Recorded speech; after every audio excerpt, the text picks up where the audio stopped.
Olá, eu sou o pastor Ari, teu irmão. Estou aqui falando do Centro Evangelístico Internacional de Caraí, Niterói. E nós estamos situados na rua Joaquim Távora, 577, aqui em Caraí. E hoje nós estamos na nossa lição número 7 da nossa revista da CPAD Adultos, e o Verbo se fez carne. Esse é o nosso tema do nosso trimestre. Estamos agora no segundo trimestre e o Verbo se fez carne é o tema da revista, do todo trimestre, mas hoje nós temos o tema da semana, que é Eu sou a ressurreição e a vida.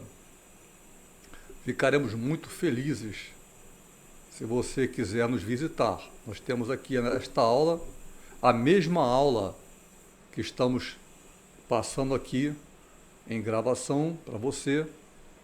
Nós temos também presencial no mesmo dia, tá? E hoje nós estamos ainda, né, no dia 18 de maio, hoje é dia 18 de maio de 2025. Talvez você esteja assistindo hoje ou em outro qualquer dia. Vai ficar gravado. Sempre que você quiser, você pode retornar e ver mais uma vez. Ok? Vai ficar gravado. Então, se você quiser nos dar a honra da sua presença, será muito, muito interessante. Estamos agora no assunto do bimestre aqui na igreja, sendo corpo de Cristo. Como nós podemos interagir, ou devemos interagir como corpo de Cristo. Mas a nossa escola bíblica dominical tem como tema hoje, dia 18 de maio, Eu sou a ressurreição e a vida. Estamos estudando o livro de João, né? Evangelho de João, que fala para toda a igreja, embora os outros três falam cada um para um povo. Mateus, nós sabemos que falamos, né? Quando falamos de Mateus, está falando para o judeu. É um linguajar específico, uma cultura específica para os judeus. Quando falamos em Marcos, ele está falando para os romanos. Ele era romano. Então, o linguajar, a cultura, o modo como ele fala é para os romanos. E Lucas, ele fala para os gregos. Ele era grego. O médico Lucas. Mas João, ele fala para a igreja de uma maneira diferente. Não o que Jesus fez, mas quem é Jesus.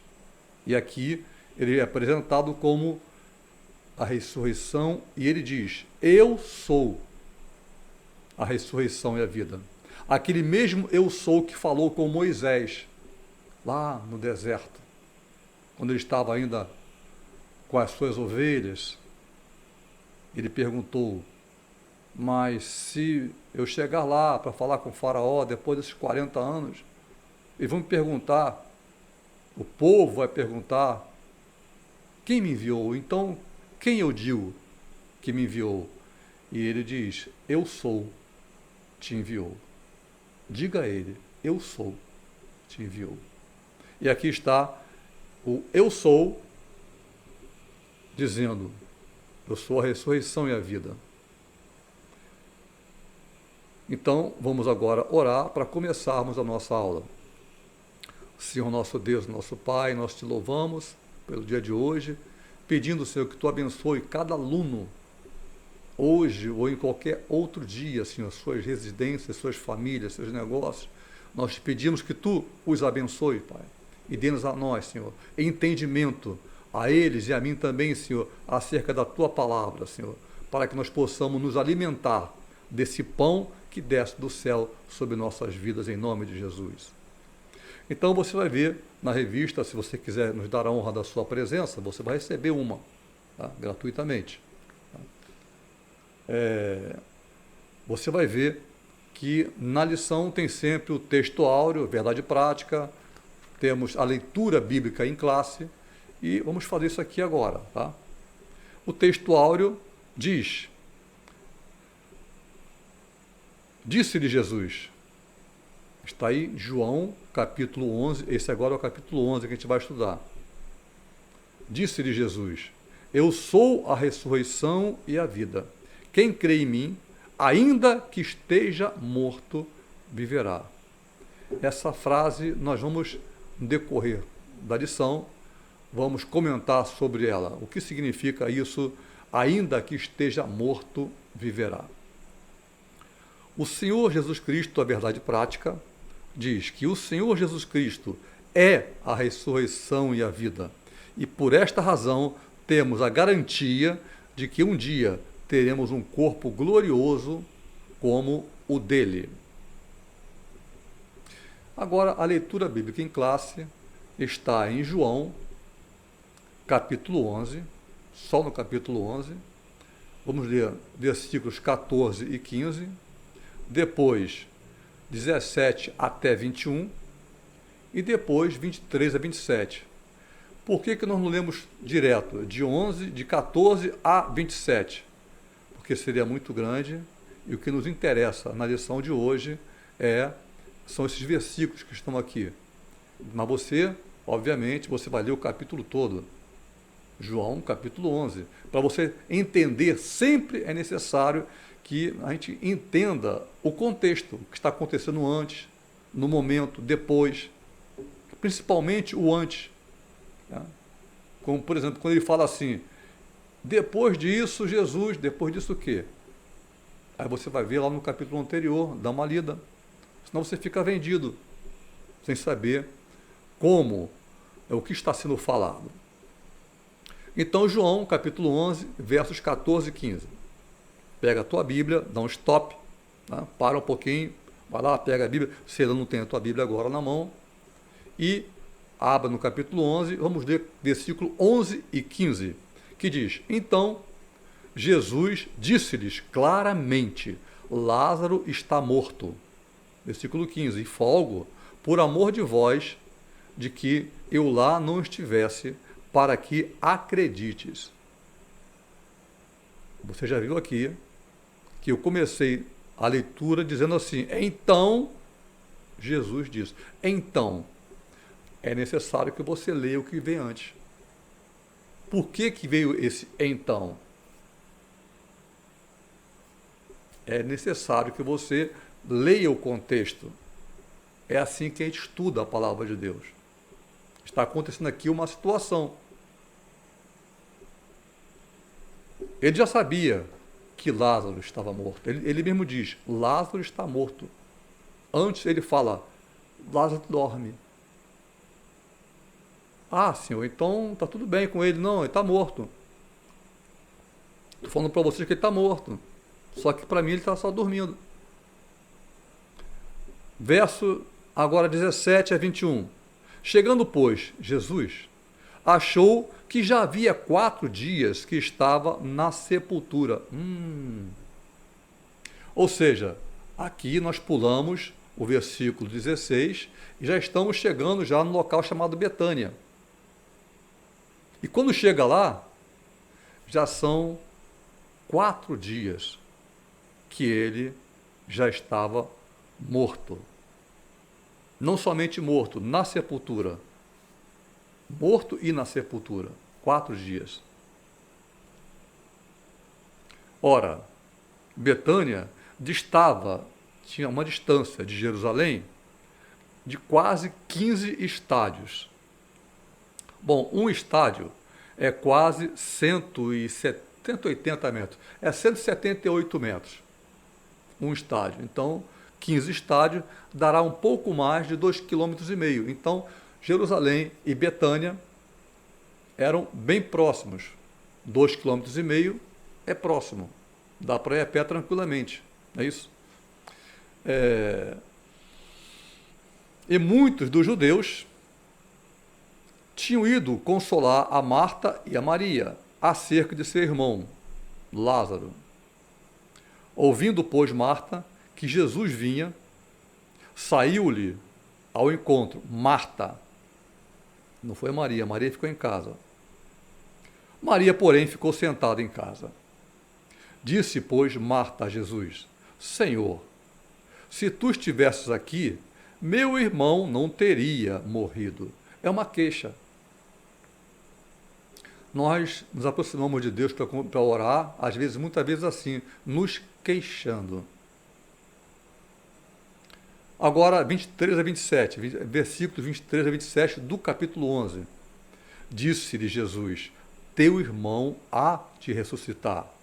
Disse-lhe Marta: Eu sei que há de ressuscitar na ressurreição do último dia. Disse-lhe Jesus: Eu sou a ressurreição e a vida. Quem crê em mim, ainda que esteja morto, viverá. E todo aquele que vive e crê em mim, nunca morrerá. Crês tu nisso?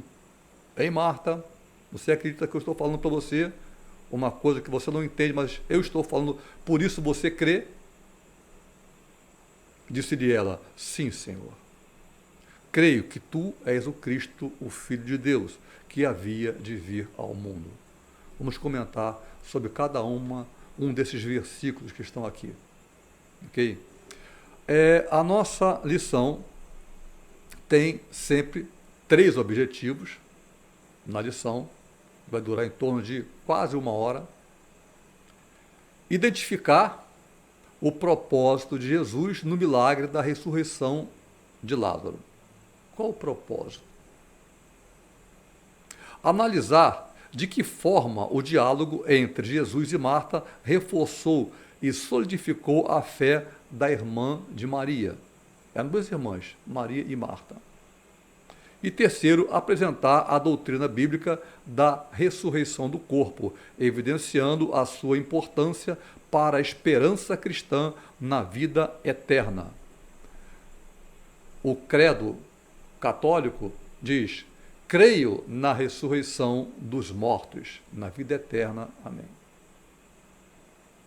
Então, é exatamente isso. A ressurreição dos mortos. Nós, os que estivermos vivos, seremos arrebatados na volta de Jesus. Mas, se estivermos mortos, nós seremos transformados. A palavra diz que os mortos, assim, no abrir e fechar de olhos, eles vão na frente. Eles ressuscitarão. Ah, mas o corpo já foi, olha, isso para Deus não é problema. Cada átomo, hoje em dia, nós temos o DNA. O DNA de Deus, que Deus tem, é muito superior ao DNA que o homem conseguiu, que Deus permitiu que o homem descobrisse. Deus, ele conhece cada átomo do corpo de alguém. Esse é o DNA de Deus.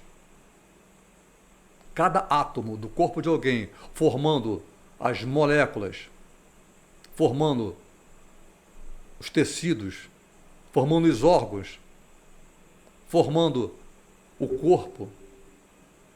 Cada átomo tem o seu local e é chamado pelo nome. Deus conhece cada um.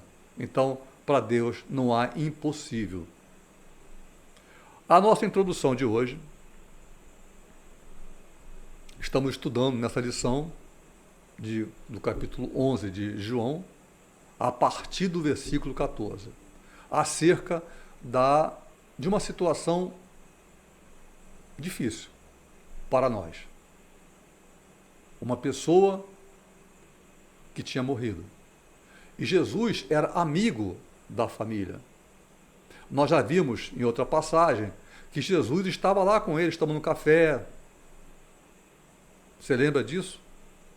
E Maria estava assim, complativa, olhando para Jesus, sentada, olhando para ele enquanto ele falava, e Marta correndo. Marta resolvendo as coisas, daqui a pouco ela chega e fala: Senhor, não te importas que ela fique assim o tempo todo? Eu estou lá na cozinha correndo para servir, Senhor, ela está aí parada, fala com ela. Jesus responde para ela: Marta, Marta, você vive correndo, atribulada com tantas coisas, mas Maria, ela escolheu a melhor parte, ouvir o que eu tenho para dar, e não o que você quer me dar. Então, tínhamos aqui uma Marta correndo e uma Maria olhando. Aqui nós vemos de novo. Maria ficou em casa. Ela está sem saber o que fazer. Está lá parada. Não podemos dizer que ela está totalmente sem forças. Não, não se sabe, ela ficou em casa. Mas Marta é a que vem correndo novamente. É a que atua, é a que faz acontecer. Ela que vai conversar com Jesus. Então, vamos aqui agora o primeiro objetivo, que é o propósito. Qual é o propósito de Jesus em toda aquela situação? No final era glorificar ao Pai. Vemos que Cristo considerava aquela família como amigos muito, mas muito especiais e amados. Era uma família peculiar para o Senhor. No capítulo 10, nós vimos, vamos falar dessa forma. Capítulo 10 de João, vimos ele ressuscitando uma menina, filha de Jairo, que era o maioral da sinagoga. Tocou no filho. Ele tinha medo de que o restante expulsasse ele. Sim, eu creio que sim. Lá era difícil. O pessoal da sinagoga não podia se misturar com Jesus. Senão ele era expulso. Mas tocou no filho, na filha dele. Desmontou ele. Ele vai, procura Jesus e fala: Senhor, vem comigo, Senhor. Que a minha filha está morrendo. Por favor, Senhor. Ele vai, no caminho tem aquela história da mulher do fluxo de sangue. E quando chega lá, eles dizem: ah, para. Não aborreças mais o mestre. Aquele pessoal do contra. Sempre tem pessoal do contra. Não aborreças mais o mestre. A tua filha já morreu. Acabou, chega. Tinha lá as carpideiras já chorando, as pessoas que tinham essa função de ficar chorando, eram até pagas. Jesus bota todo mundo para fora, só ficou João, Tiago e Pedro. O pai e a mãe, 5 pessoas, o restante ele botou para fora. Quem era contra, quem atrapalha a fé, ele botou para fora. E ressuscitou uma menina que acabou de morrer. O corpo ainda estava esfriando. Mas também, na cidade de Naim, ele já tinha também, ele faz isso também. O garoto, o jovem, já estava indo ser enterrado, ou seja, tinha mais tempo morto. E ele toca no caixão, coisa que ele não podia fazer de acordo com os ritos, né, da lei. Ele ia ficar impuro. Ele, eu sou o Senhor. Botou a mão, o rapaz ressuscita e ele devolve ele para a mãe. Então você vê que aumentou um pouquinho o grau. A menina acabou de morrer. O menino, o rapaz, tinha um pouco mais de tempo morto. Ele ressuscita. Agora, Lázaro já tinha 4 dias que ele tinha sido colocado na sepultura. E a irmã diz: Senhor, já está cheirando mal, Senhor. Ele estava mostrando que não existe impossíveis para Deus. E as pessoas dizem que nesse momento Jesus chora. E Jesus chorou.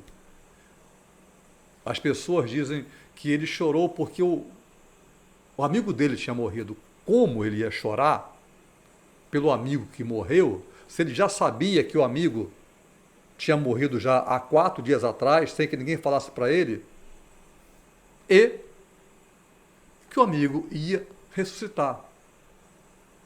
Não, eu particularmente não creio nisso. Eu creio que ele chorou porque a glória de Deus ia se manifestar como nunca, jamais na história tinha se manifestado, e as pessoas não estavam crendo.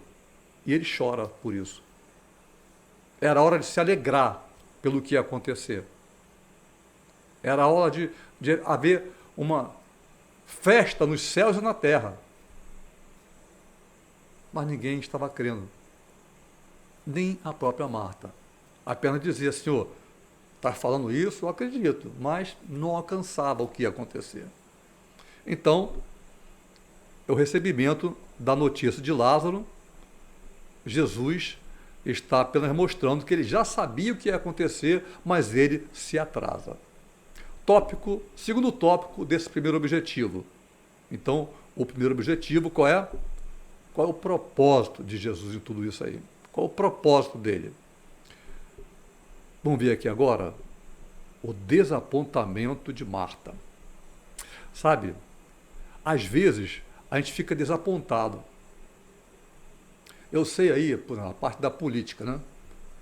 Tanta gente que fez oração e orou e tudo mais, casais se separaram. Eu fiquei sabendo disso aí, porque um tomava uma posição, outro tomava outra. A política atrapalha tudo. Religião também. Religião também. Deus não é religião.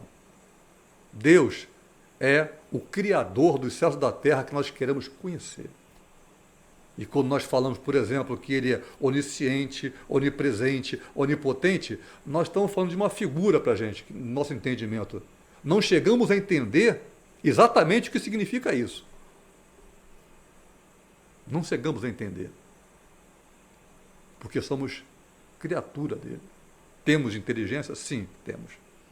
Mas nós não entendemos o quão glorioso é o Pai. Agora, Maria e Marta estão desapontadas. Senhor, se tu tivesses vindo antes, Senhor, o meu irmão não ia morrer. O meu irmão não ia morrer, Senhor. Isso acontece com a gente. Quando nós clamamos ao Senhor e temos, sabe, a certeza, é a nossa certeza, a nossa necessidade. Mas talvez a nossa necessidade não seja o querer de Deus. E Deus não responde como nós queremos e ficamos desapontados. Olha, chega a ser, não vou falar que é um insulto, né? Mas é uma ofensa a Deus. Que nós entendemos a nossa vida, que é dele, mais do que ele. Que nós entendemos as coisas espirituais e físicas mais do que ele. Não entendemos nada. Sabemos daquela frase, quanto mais sei que nada sei. Pois é. Quanto mais eu aprendo, mais eu entendo que eu não sei nada. Pois é, Deus é isso. Um pouquinho mais. Então, o desapontamento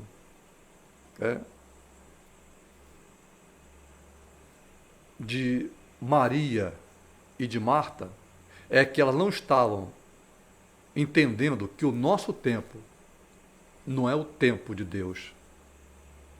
Os nossos pensamentos não são os pensamentos dele. São muito mais elevados dele. Simplesmente porque não se concretizou como elas queriam. Se ele tivesse aqui, tinha algo melhor. Sabe, tem algo melhor para a minha vida, algo melhor para a tua vida. Calma. Calma. Confia em Deus. Confia. Lembra? Confia em Deus, por onde quer que vá. Em terra firme ou sobre irado mar, e seja, pois, aonde for, confio em Deus e em seu excelso amor. E continua, a música continua. Mas esse confiar passa pela prática. Eu vou confiando em Deus, porque o Evangelho é isso, é poder de Deus para a salvação de todo aquele que crê, enquanto eu caminho, enquanto eu me movimento. Eu não fico parado, eu me movimento. Então eu vou aprendendo com o que vai acontecendo. Eu preciso disso. A minha mente, o meu entendimento é muito baixinho. Eu preciso das experiências para ir confiando cada vez mais em Deus. E poder dizer, confio em Deus. É na prática. Não é, eu creio, eu creio. Não é isso que Deus quer da gente. É algo realmente palpável. Continuando, o desapontamento, né, de Maria e Marta, nós temos que saber que a vontade soberana de Deus é soberana. Ele quer o melhor para mim e o melhor para você, para todos nós. E tem o terceiro tópico desse primeiro objetivo, que são os motivos de Jesus, o tempo. Agora vamos falar agora sobre esse tempo divino. Maria e Marta acreditavam que se Jesus estivesse em Betânia, ele poderia ter realizado a cura. Sabe, Jesus curou, fez o mar se acalmar, o vento parar. Deus tinha feito maravilhas em seu filho. Em seu filho. Porque temos aí a Trindade andando sobre a face da terra. Na cura do cego de nascença, vemos ali a Trindade operando. A Trindade que opera lá no princípio, que faz o homem do pó da terra. Jesus cospe no chão, no pó da terra, e faz lodo e passa nos olhos do rapaz. Ali você vê as três coisas acontecendo novamente. Mas elas queriam que o irmão dela ficasse curado. No entanto, ele morreu. Aquela era uma família que tinha uma devoção genuína e forte. Você vai lá, vê no versículo 5, que nós não lemos, eles tinham, sabe, eles acreditavam em Jesus. Uma devoção. O que ele falava, eles sabiam que estavam conversando com o Messias. Essa família gozava de um estreito relacionamento pessoal com ele. Veja lá em Lucas, no capítulo 10, 38 a 42. Vê lá a passagem que fala sobre Maria, e não é a Virgem Maria, é a Maria. Tá? Que ali ela fala, Maria ficou olhando ele falar, então veja lá. Depois dá uma paradinha, escreve aí para não esquecer, para não precisar ouvir outra vez, e bota lá, Lucas, capítulo 10, versículos 38 a 42, lê logo o capítulo todo, Lucas 10, e você vai ver ali a história maravilhosa dele com a família. Cristo os considerava amigos muito especiais e amados. Aí você vê no próprio capítulo 11, versículos 3 a 5, fala sobre isso aí.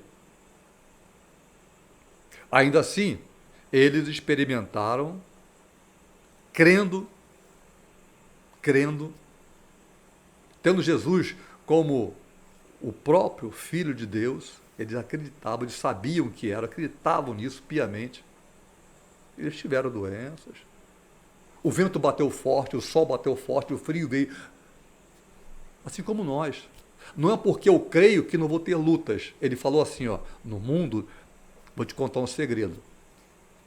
Tereis aflições, mas tende bom ânimo. Eu, como homem, eu venci o mundo. E vós vencereis também. E lembra de uma coisa, hein? Tem uma coisa a mais. Estarei convosco em todos os dias, até a consumação dos séculos. Isso falando para a igreja, mas para você e para mim, ele fala, eu vou estar com você até o último instante em que você estiver passando para a glória. Deus fala para a igreja, mas fala também pessoalmente. É no atacado e no varejo, tá legal? É por aí assim. Deus é completo em nossas vidas. Assim, eles experimentaram doenças, tristezas, morte. Hoje, esses problemas podem e vão acontecer aos fiéis seguidores de Deus. Não é porque aconteceu a passagem de um ente querido que eu vou deixar de crer em Deus. Não é porque houve um problema qualquer que eu vou deixar de crer em Deus. Que a oração que eu fiz não foi atendida, eu vou ficar zangadinho, né? Como se fazia antigamente, estou zangado contigo, hein? Só quem vai perder sou eu. Só eu que vou perder. Eu preciso me humilhar. Humilhai-vos debaixo das potentes mãos de Deus. E Ele, a seu tempo, o tempo é de Deus, vos exaltará.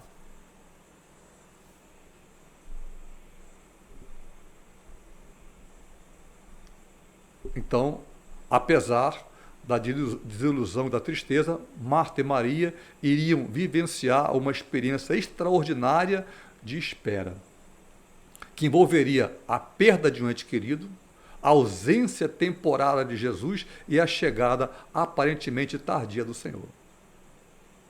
Não parece às vezes que Deus não está perto da gente?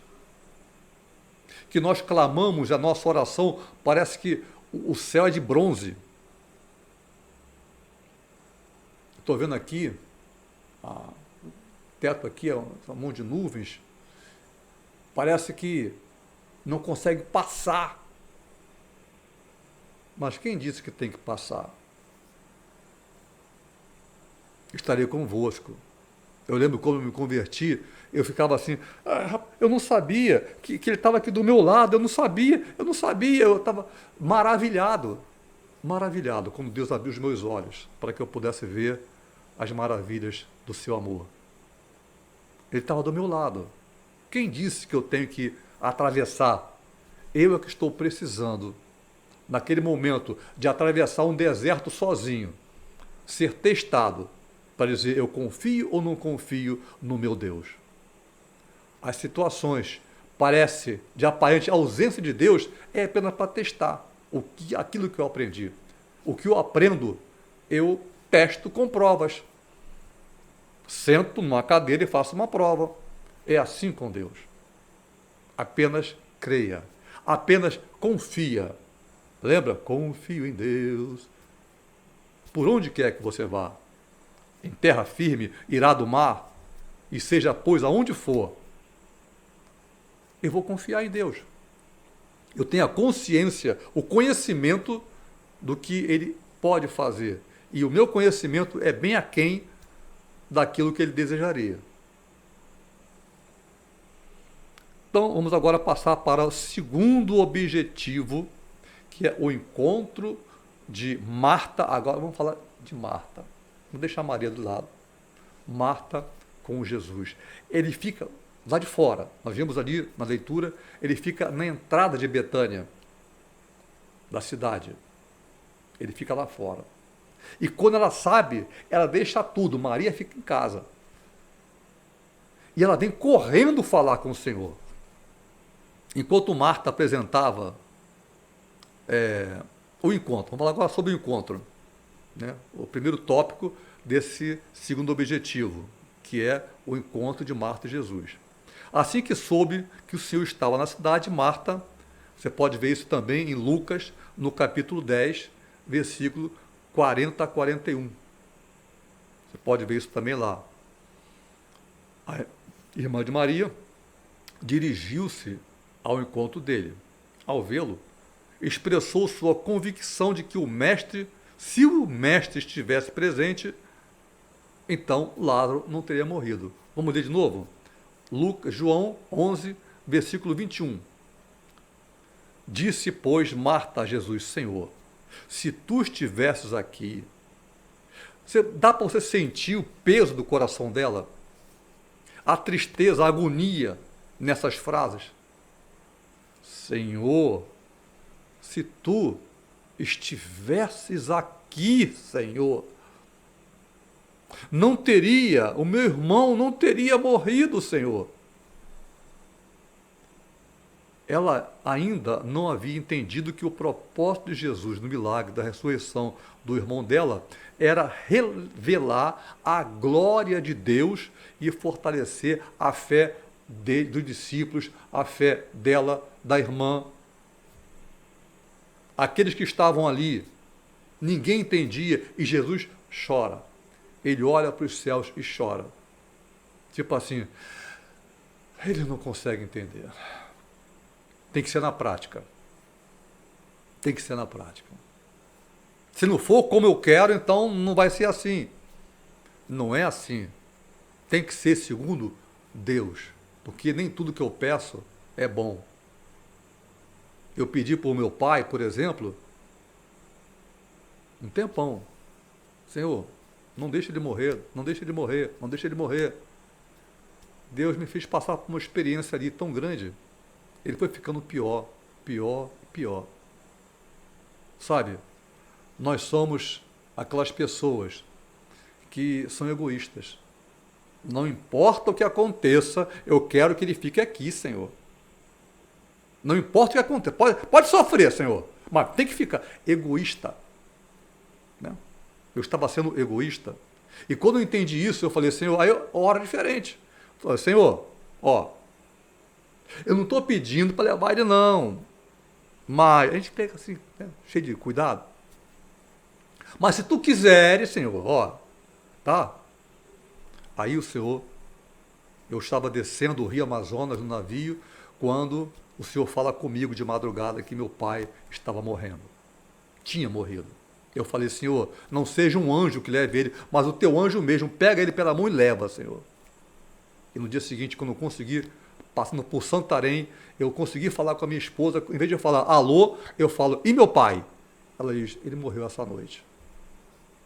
Mas só depois que eu falei, Senhor, fica à vontade, Senhor. Você que sabe, Senhor, não estou pedindo para ele não. Então nós somos egoístas, muito egoístas.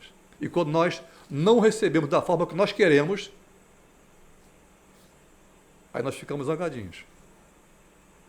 Precisamos crescer, ficar adultos. Aí agora vem segundo tópico desse segundo objetivo, que é o encontro de Maria, de Marta e Jesus. A pergunta, você vai ver aqui na revista, vai lá escrito assim, quando Lázaro ressuscitará? Enquanto Marta apresentava uma doutrina defendida pelos fariseus, embora correta e verdadeira, nosso Senhor revelou a doutrina da ressurreição associada à sua própria pessoa ao trazer Lázaro de volta à vida de maneira concreta. Então vamos ver aqui a conversa de Jesus e ela. Já lemos aí João 11, capítulo 23 a 27. Disse-lhe Jesus, teu irmão, depois que ela reclamou, se eu estivesse aqui, ele seria curado. Minha filha, teu irmão há de ressuscitar. Aí o que ela responde? Eu sei que há de ressuscitar na ressurreição do último dia. Ela está longe do que ele está querendo fazer. Existia no Antigo Testamento algo sobre isso aí. Você pode ver isso em Salmos, você pode ver isso em Isaías, Daniel. Disse-lhe Jesus, eu, tipo assim, ô Marta, olha bem para mim. Está olhando para mim, Marta? Eu sou a ressurreição e a vida. Eu acho que Jesus falou bem devagar. Eu sou a ressurreição e a vida.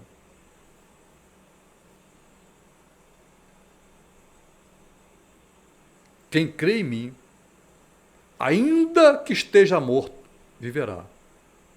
E todo aquele que vive e crê em mim nunca morrerá. Marta, você crê nisso? Disse-lhe ela, sim, Senhor, eu creio. Creio que tu és o Cristo, o Filho de Deus, que havia de vir ao mundo. Eu vou ler de novo. Disse-lhe ela, sim, Senhor. Sim, eu creio em tudo que tu dizes. Eu sei que tu és o Cristo, mas eu estou sofrendo, Senhor. Eu estou sofrendo, Senhor. Meu irmão morreu. Estava ali ainda, no coração dela, um grande sofrimento. Eu sei que tu és o Cristo, o Filho de Deus, que havia de vir ao mundo, Senhor. Eu creio, Senhor, mas eu estou sofrendo, Senhor.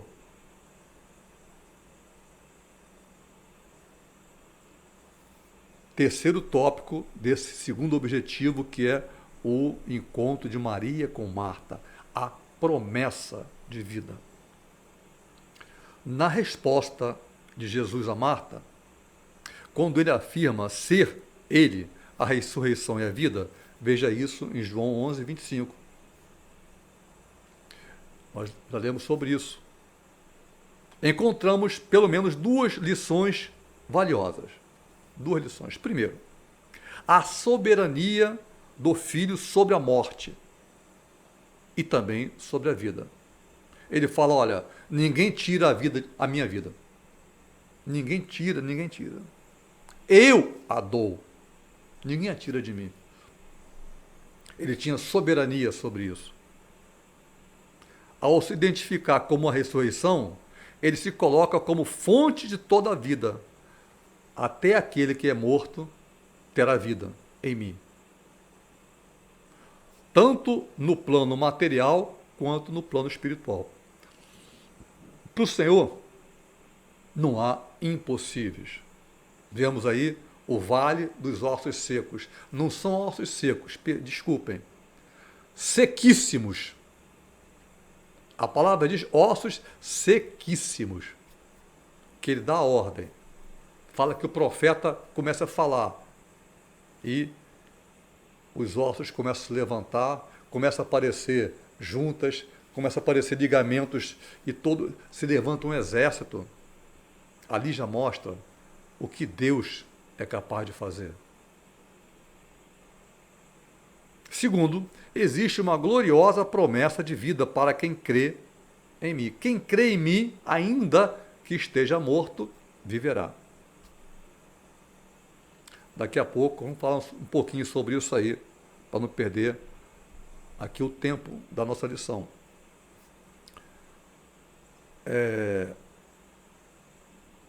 Promessa de vida, João 11, 26, diz assim, todo aquele que vive e crê em mim, nunca morrerá.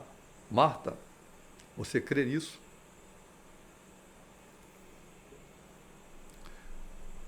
Você que está em casa agora, assistindo, você crê que Deus é o Deus dos impossíveis?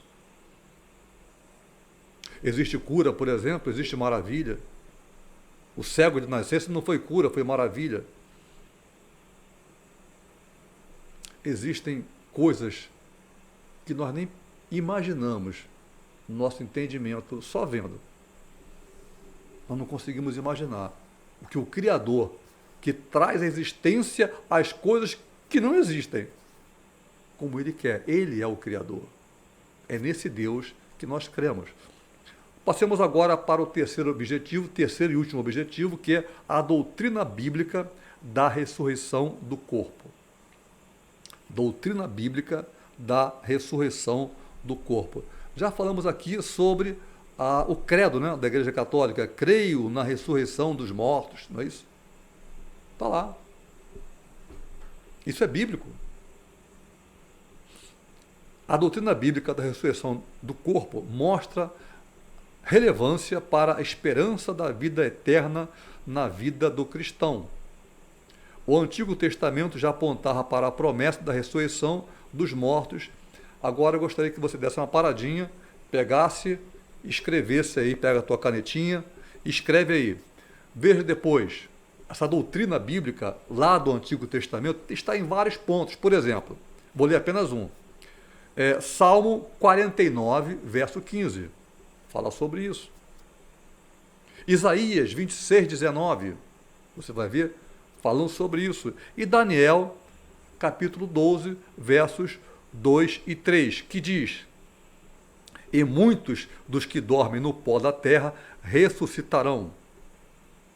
Muitos. Uns para a vida eterna e outros para a vergonha e desprezo eterno. Verso 3. Os que forem sábios, pois, resplandecerão como o fulgor do firmamento, e os que a muitos ensinam a justiça, como as estrelas sempre e eternamente. Então nós temos aqui a doutrina da ressurreição dos mortos, ela é do Antigo Testamento, mas também, obviamente, nesse momento, não existia o Novo Testamento. Ele ainda ia ser feito. Não existia Mateus, quer dizer, o Evangelho segundo Mateus, segundo Marcos, não existia ainda. Eles iam ser iniciados a sua escrituração lá pelo ano 40. Começa a escrever, o Marcos foi o primeiro.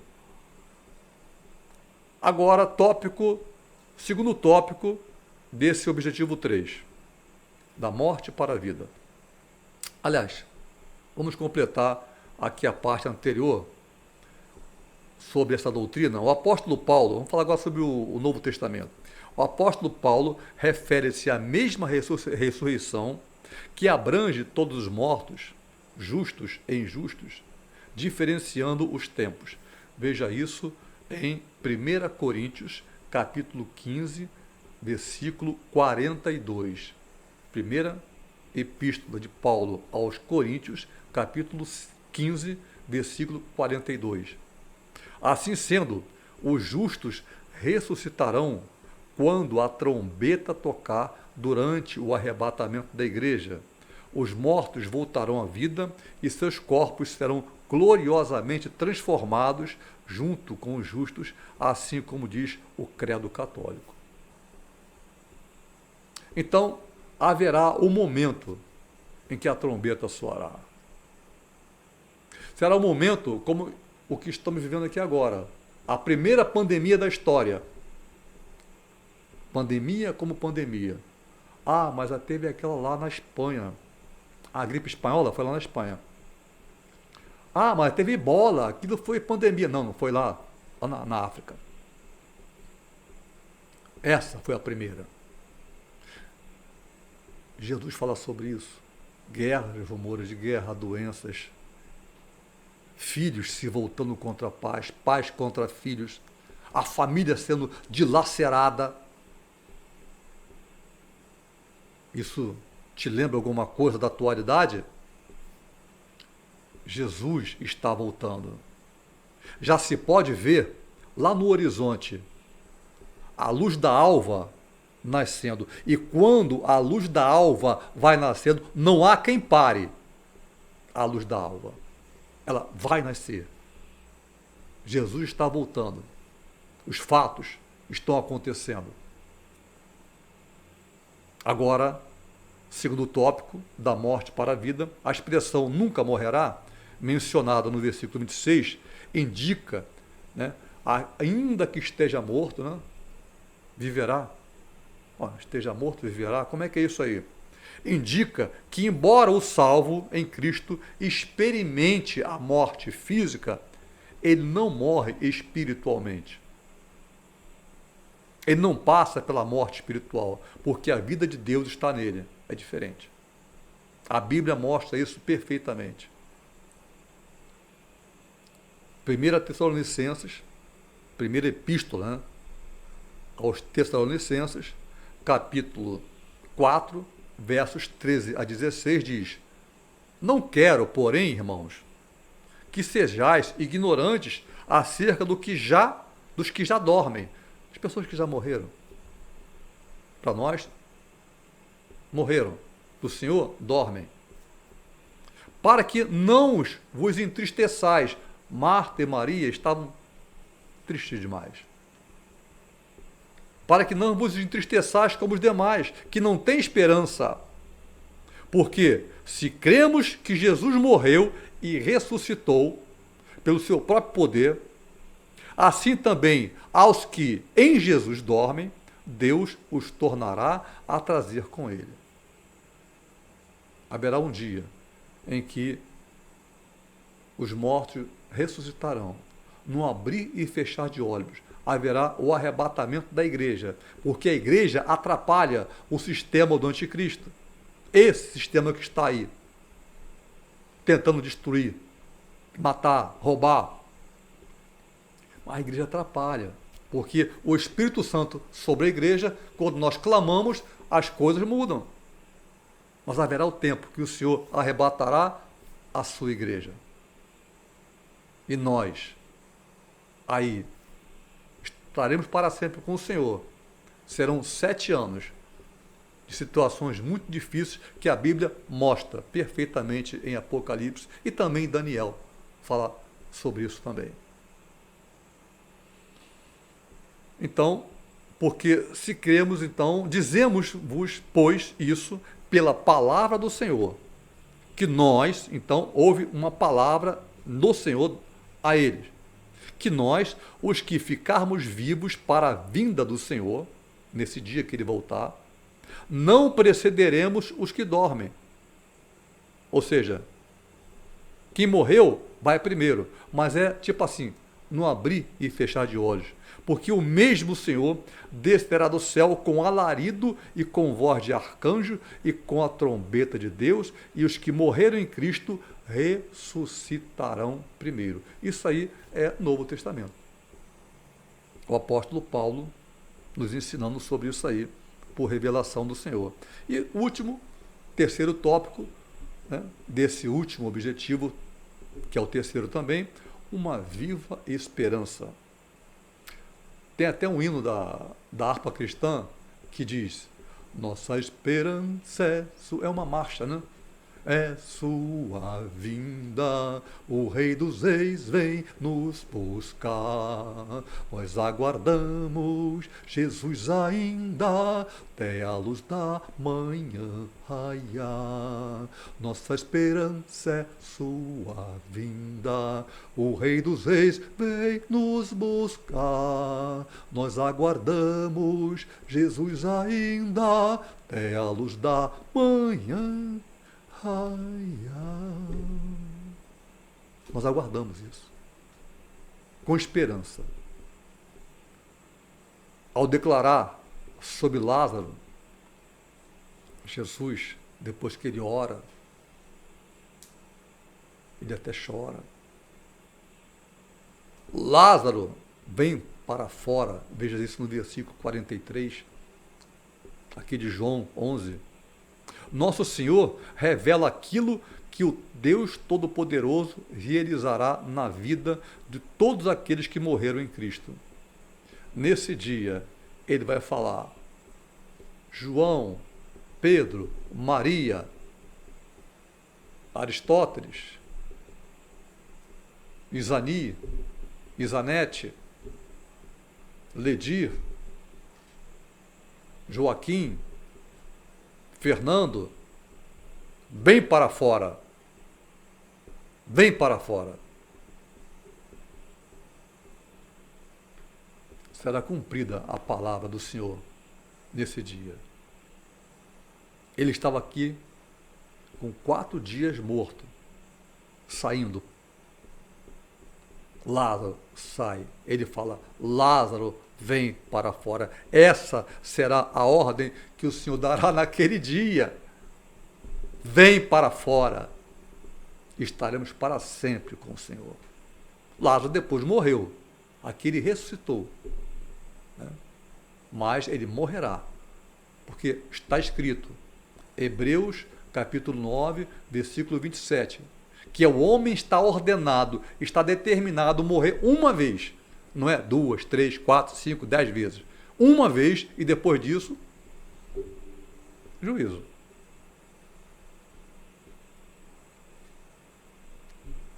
Então, ao ressuscitar Lázaro, ele evidencia concretamente que também ressuscitará dentre os mortos aqueles que foram salvos. Essa é a nossa viva esperança. Então, João, no capítulo 3, 14, João 14, verso 3, quer dizer, mais 2 capítulos à frente do 11 aí, 3 capítulos avante, diz assim: e quando eu for, eu vou para o Pai, eu vou. Não fique preocupado comigo não, eu vou lá, vai acontecer uma coisa comigo lá, em Jerusalém, estava perto, ele estava a 2,5 km de Jerusalém. Era só chegar e entrar. Ele fala assim: olha, se preocupe. Eu vou para o Pai. Mas eu vou preparar lugar para vocês. A mesa já está posta. A mesa já está posta.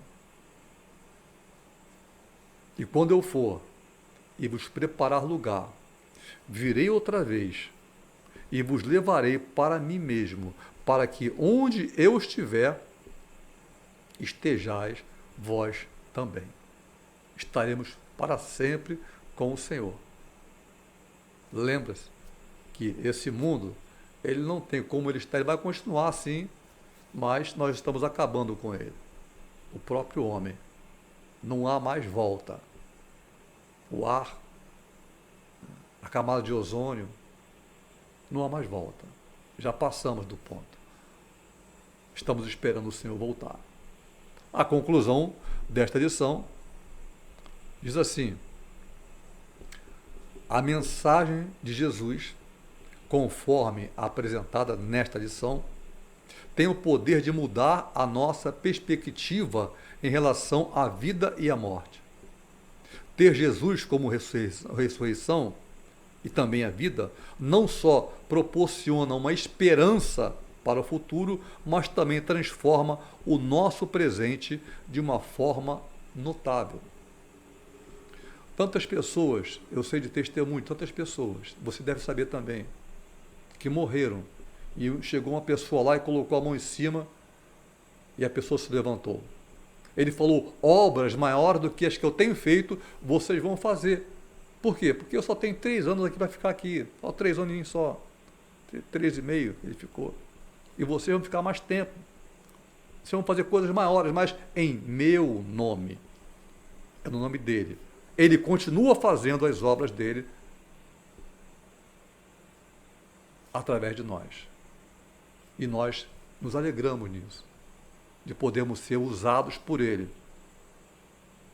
como servos, não como escravos. O servo dorme dentro da casa do seu senhor, serve à mesa. O servo serve.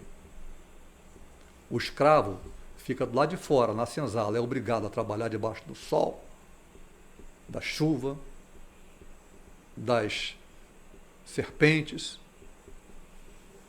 Ele é obrigado a ficar lá. E de acordo com o senhor dele, ele pode ser muito maltratado. Mas nós somos servos de Deus. Amém? Então, estamos encerrando aqui a nossa aula desse dia 18 de maio. E se você achou boa essa aula, por favor, compartilha. Compartilha. Manda para alguém, não queremos like. Comenta, é bom a gente ver o comentário. Pode comentar, mas compartilha para pessoas que você acha que seria bom ouvir essa aula. Tá bom? E sempre que você quiser, venha, estaremos aqui de portas abertas para te receber. Amém? Então, estamos aqui terminando agora. Receba a bênção sacerdotal, não é a bênção apostólica, é a sacerdotal. Que o Senhor te abençoe e te guarde. Que o Senhor faça resplandecer o seu rosto sobre você, sobre a tua vida, sobre a tua família, sobre a tua casa, sobre o teu trabalho, sobre o teu lar. E tenha misericórdia de ti.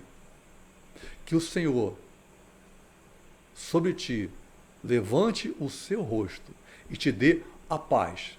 Essa paz que excede a todo entendimento, para louvor do seu próprio nome.